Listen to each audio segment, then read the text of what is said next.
So I'm kind of a tabletop freak. I'm obsessed with it. So whenever I'm having friends for dinner in East Hampton, which is basically every night because I can't deal with the restaurants out here. They're too crazy, they're too crowded, and the food's better at my house anyway.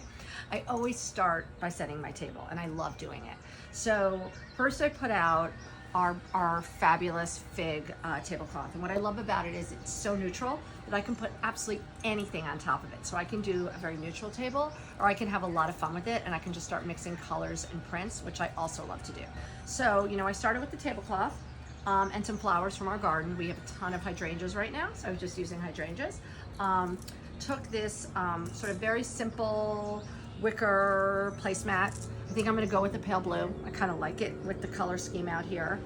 Then I had these plates actually made for me at Bourg Malicorne. I like charger size because I like a lot of food on the plate, so I use charger size as dinner size.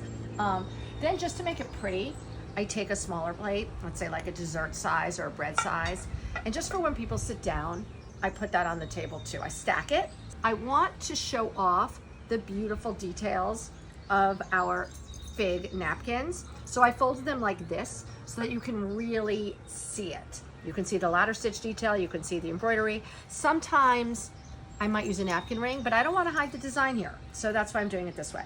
So if we're gonna have a first course, and tonight we are, I always start with the little fork. I love bamboo, I'm obsessed with bamboo. So I put that on the outside because that's what you're gonna use first. So it's the first thing you're gonna grab.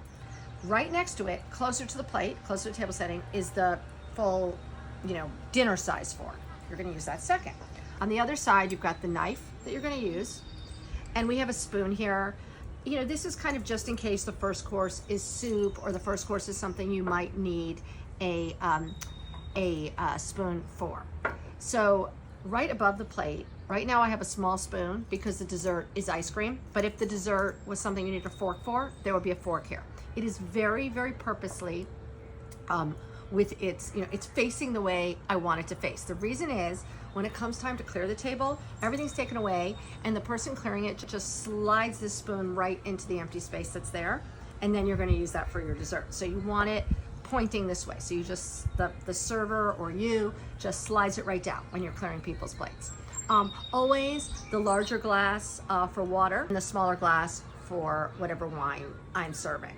I'm not like a big oenophile, so it's not like I have all different wine glasses on the table, whether it's red or white or rosé, I really don't care. We just put it in here. That is kind of 101 of how I set my table.